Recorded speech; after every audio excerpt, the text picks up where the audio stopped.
حضرت حبیب بن عبید سے روایت ہے کہ ایک شخص حضرت ابو درداء رضی اللہ عنہ کی خدمت میں حاضر ہوئے اور کہا کہ حضرت مجھے کوئی نصیحت فرمائیے۔ فرمایا اللہ کو خوشی میں یاد رکھو، اللہ تمہیں پریشانی میں یاد کرے گا، اور جب دنیا کی کوئی چیز تمہیں نظر آئے تو فوراً سوچا کرو کہ اس چیز کا انجام کیا ہونے والا ہے۔ کسی خوبصورت انسان پہ نظر پڑ گئی، فوراً سوچے اس نے گل سڑ جانا ہے، اس نے پھٹ جانا ہے، کیڑوں کی خوراک بن جانا ہے، اس کا پیٹ پھٹ جائے گا، کیڑے پڑ جائیں گے، پیپ بھر جائے گی، بدبو پھیل جائے گی۔ کسی بڑی بلڈنگ کی طرف نظر پڑے، سوچیں ایک دن مٹی ہو جائے گی، ملبے کا ڈھیر بن جائے گی۔ اچھے لباس پہ نظر پڑے، فوراً سوچیں یہ جوڑا، یہ کپڑے کبھی چیتھڑوں میں بدل جائیں گے۔ کچرے کے ڈھیر پہ نہیں چیتھڑے پڑے ہوتے، یہ بھی کبھی تھان کا حصہ تھے۔ کچرے کے ڈھیر پہ پڑے ہوئے جو چیتھڑے ہوتے ہیں یہ بھی کبھی تھان کا حصہ تھے، کبھی کسی خریدنے والے نے بڑی چاہ سے ان کو خریدا تھا، آج چیتھڑے بنے پڑے۔ بڑی زبردست بات ہے یہ۔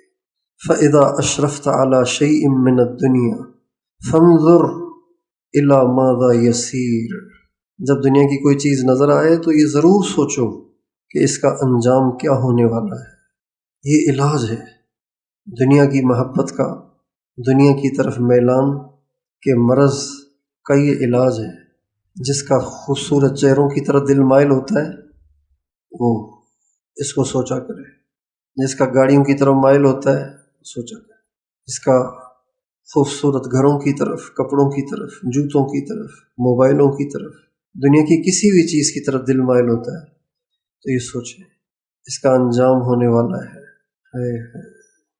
دنیا کی محبت ہر برائی کی جڑ ہے، ساری برائیاں یہیں سے جنم لیتی ہیں، اور اس کا علاج کتنا خوبصورت بتا دیا حضرت ابو درداء نے۔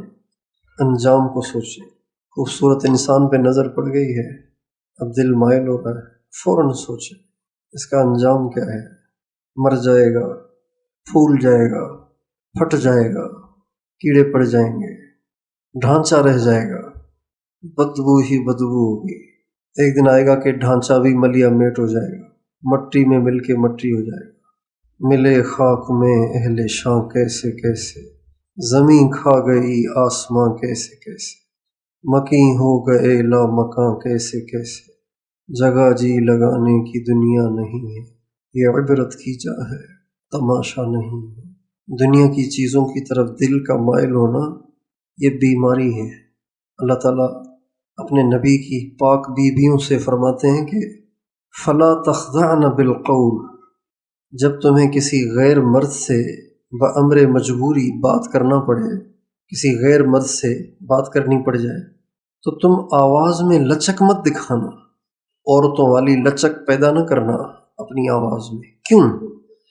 فَيَطْمَعَ الَّذِي فِي قَلْبِهِ مَرَضٌ، اس لیے کہ اگر تمہاری آواز میں لچک ہوئی تو جس کا دل مریض ہے نا وہ مائل ہو جائے گا۔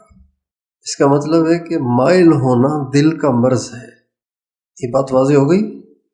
مائل ہونا دل کا، جو لوگ کہتے ہیں نا مائل تو ہوں گے انسان جو ہیں تو مائل تو ہوں گے، نہیں، مائل کیوں ہوں گے؟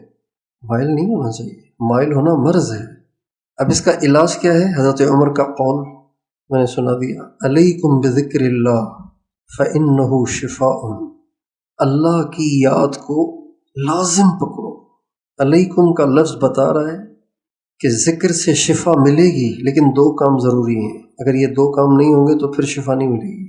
دو کام، ایک کثرت اور ایک بلا ناغہ۔ بلا ناغہ یہ علیکم کے اندر ہے، لفظ علیکم کے اندر یہ دونوں باتیں ہیں، مستقل کرنا پڑے گا بلا ناغہ، زیادہ کرنا پڑے گا، پھر ہوگا فائدہ، پھر شفا ملے گی۔ علیکم بذکر اللہ، اللہ کی یاد کو اپنے اوپر لازم کر لو، چپکا دو اپنے اوپر۔ ہم اللہ کو یاد کرتے ہی نہیں ہیں۔ ایک نوجوان نے کہا میں مبتلا ہوں یہ میں نے کہا کتنا ذکر کر رہے ہیں؟ کہ 10-15 منٹ۔ تو 10-15 منٹ تو علیکم نہیں ہے، علیکم کہتے ہیں اتنا کرنا کہ اگلا کہے تجھے اور بھی کوئی کام ہے کہ نہیں، اس کو کہتے ہیں علیکم. تجھے یہی، اس کے علاوہ تجھے کچھ آتا بھی ہے، اس کو کہتے ہیں علیکم. جو بچے ہر وقت بلہ ہاتھ میں کرکٹ کرکٹ کرکٹ کرکٹ کہتے ہیں، اس کے علاوہ کوئی اور بھی کام ہے، اور بھی دھندا ہے کہ نہیں، اس کو کہتے ہیں علیکم. جب ہم اللہ کا ذکر اتنا کریں گے، جو موقع ملا سر جھکا کے بیٹھ گئے، تکرار سے فارغ ہوئے سر جھکا، مطالعے سے فارغ ہوئے، سبق سے فارغ ہوئے جھکا، دکان پہ بیٹھے ہیں گاہک نہیں ہیں، دفتر میں بیٹھے ہیں فارغ ہیں، گھر میں آئیں گھر والوں سے کھانے کو کہا، اب گھر والے گرم کرنے لگیں، استاد نے طلباء کو سبق کے لیے بلایا، طلباء آ رہے ہیں تپائیاں کتابیں لے کے، تب تک اس کو کہتے ہیں علیکم. موقع کی تلاش میں کہ کوئی موقع ملے اور میں لو لگا کے بیٹھ جاؤں. اتنی کثرت سے کریں گے تو پھر مرض دور ہوگا، اس کے بغیر نہیں دور ہوگا. علیکم بذکر اللہ فإنہ شفا. تو کثرت سے ہم مراقبہ کریں، کثرت سے. نماز سے پہلے اذان ہوتے ہی تو کوئی مصروفیت نہیں ہوتی، مدرسوں میں، ہمارے ہاں کسی بھی مدرسے میں کوئی کام نہیں ہوتا. اذان سنی، وضو ہے تو بہت اچھا، نہیں تو وضو کیا اور بیٹھ گئے جب تک نماز کھڑی ہو. اتنا مزہ ہے اس میں کچھ نہ پوچھو. تو دل میں تو آتا ہے سمجھ میں نہیں آتا، تو دل میں تو آتا ہے نظر میں نہیں آتا، میں جان گیا بس تیری پہچان یہی ہے. جب اس طرح ہم پابندی سے بلا ناغہ کثرت سے بیٹھیں گے دل پہ توجہ رکھ کے، تو ہمیں محسوس ہوگا اللہ، ہمیں محسوس ہوں گے اللہ کی محبت محسوس ہوگی. اور جب یہ مزہ چکھ لیا نا تو وہ سارے مزے پھیکے پڑ جائیں گے. اس دنیا کے سارے مزے ایسے محسوس ہوتے ہیں جیسے بچوں کا تماشا، بچوں کا کھیل. بچے خوش ہوتے ہیں چھوٹی چھوٹی پلاسٹک کی گاڑیوں پہ، یوں فرش پہ گھما رہے ہیں، مزے لے رہے ہیں. بڑا دیکھ کے کہتا ہے بچہ اب کیا کریں، ایسی خواہ ٹائم ضائع کر رہا ہے. تو دنیا سے، دنیا کی رنگینیوں سے، دنیا کے حسینوں سے، دنیا کی دولت سے، پیسے سے دل لگانے والے یوں نابالغ سے، بیوقوف سے، ناسمجھ سے لگتے ہیں، پاخانے پیشاب سے بھرے ہوئے انسانوں کے پیچھے پاگل ہو رہے ہیں. یہ محسوس ہوتا ہے کیسا ناسمجھ ہے، ساری رات سو نہیں رہا. کس کی محبت میں؟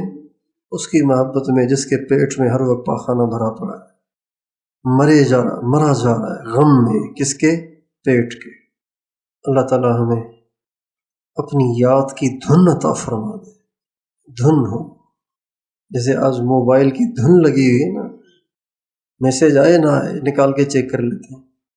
نماز کا سلام پھیرا موبائل چیک کر رہے ہیں، خام خواہ موبائل دیکھ رہے ہیں. دھن لگ جائے اللہ کی یاد کی. اس لیے ہمیں یہ دعا پابندی سے مانگنی چاہیے جو ہمارے نبی نے حضرت معاذ بن جبل سے فرمائی تھی. اللہم اعنی علی ذکرک و شکرک و حسن عبادتک. لفظ اعنی بتا رہا ہے کہ اللہ کو یاد رکھنا تھوڑا سا مشکل ہے. مدد آدمی اسی سے مانگتا ہے نا، مدد آدمی تبھی مانگتا ہے نا جب کوئی کام کرنے میں دشواری ہو. بھائی یہ گلاس اٹھوانے میں میری مدد کرنا، کوئی کہے گا؟ بھائی یہ جو پانی سے بھرا جو بڑا کولر ہے اس کے اٹھوانے میں مدد کرو، یہ سمجھ میں آتا ہے جو بھاری ہے. اللہم اعنی علی ذکرک، یا اللہ میری مدد کر اس میں، کس میں؟ کہ میں تجھے یاد رکھوں، میں تجھے کبھی نہ بھولوں، اس میں میری مدد کر. اس سے پتہ چلتا ہے کہ یہ کام تھوڑا سا مشکل ہے.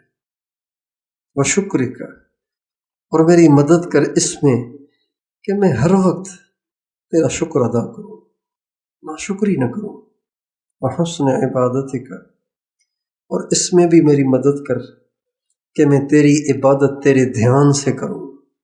یہ دعا میں ہر فرض نماز کے بعد پابندی سے مانگنی چاہیے۔